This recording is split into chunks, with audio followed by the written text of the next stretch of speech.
Let's dive right into this explainer, because today we're unpacking a truly fascinating philosophical concept, the cosmic ledger of debts.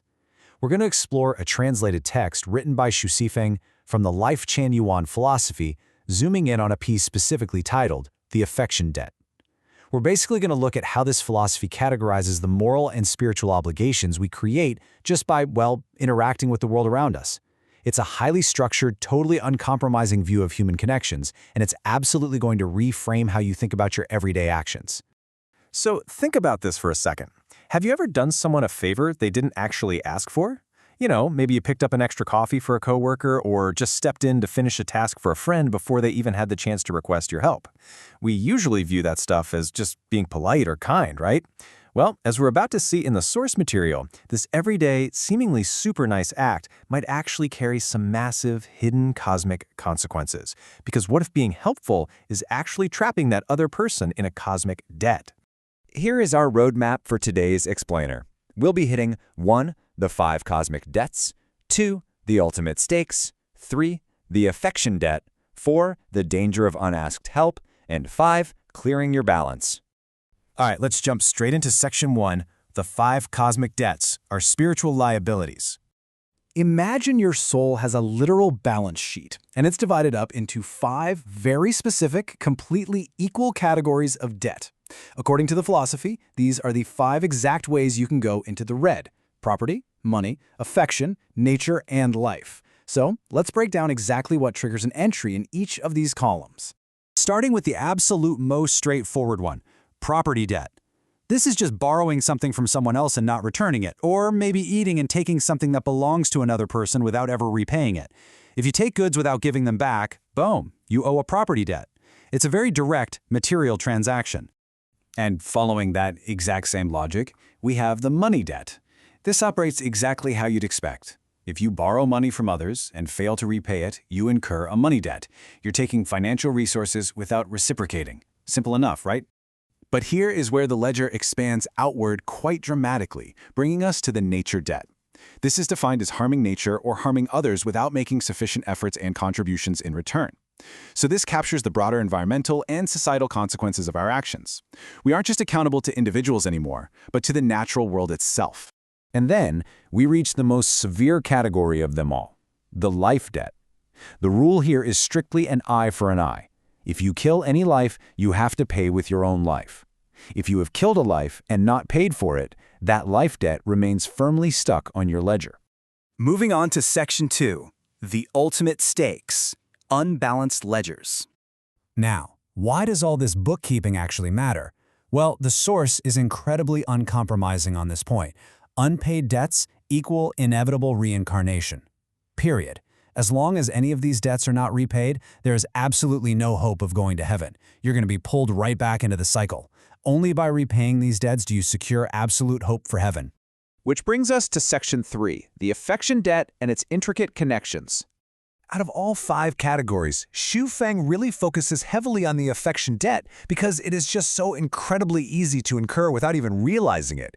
You incur it if you receive help or any physical, psychological, and spiritual comfort without compensating the other person. Think about that. Abstract human interactions are treated as actual, recorded entries on this ledger. Emotional comfort and physical closeness are literally spiritual currency here. If you take it without giving it back, you're going into debt. To make this even clearer, the text splits the affection debt into 2 neat subcategories. First up, we have debts of favor, which involve unreciprocated help from others in just everyday life. Contrast that against love debts, which are described specifically as unreciprocated physical, psychological, and spiritual comfort between men and women in love. So both are affection debts, but they play out in completely different spheres of our lives. Let's look a little closer at love debts, because the criteria here are honestly fascinating. According to the source, love debts include unreturned physical and spiritual comfort. But it goes way deeper than that. It includes predestined relationships. It states that once you feel you still have feelings for someone, or feel that you're in debt to someone, or, get this, simply cannot forget someone because of deep affection, you owe a love debt. This means even your private thoughts and lingering memories keep you deeply indebted on the cosmic scale. Next up, Section 4, the danger of unasked help or unsolicited favors. The text highlights a specific value in Lifechanyuan. Do not offer help if someone does not ask for it. Now, this directly challenges our standard societal assumption that doing unsolicited favors is always a virtuous thing. According to this philosophy, it is the exact opposite. The shocking consequence of ignoring that rule is that if you help someone without them explicitly asking for it, you are actively hurting them. Why? Because now they owe you a debt of favor. The author literally describes this as cruel, because to pay you back, they will be forced to transform into a pig, a dog, a cow, or a sheep in the next life just to labor for you. That's a real consequence. Unprompted help essentially damns the recipient. All right, Section 5. Clearing your balance and finally getting out of the red. With those terrifying spiritual stakes established, the source actually provides a clear path forward. Step 1. Everyone should carefully recall who has helped them. Step 2. If you received help and haven't returned it, you have to quickly find a way and an opportunity to help them back. Step 3. Moving forward, the ultimate goal is to give more and take less. This deliberate balancing act is the only way to end all kinds of worldly ties and free yourself from that endless cycle of owing and being owed. To really achieve this, the philosophy introduces formless almsgiving. This is identified as the absolute most effective way to repay your balance. And importantly, it is noted as the only method that works really well for paying off the heaviest burden of all, that life debt.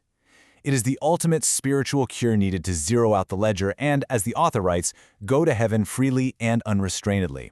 Which brings us to our final question for this explainer. Who is still on your cosmic balance sheet? Based on the philosophy we've explored today, I want you to take a moment and just reflect. Are there unreciprocated favors you need to balance out? Are there lingering love debts tying you to someone else's spiritual ledger? It's a fascinating framework that really asks us to treat every human interaction, every unasked favor, and every unresolved feeling with absolute intention. Thank you so much for joining me on this deep dive into the cosmic ledger.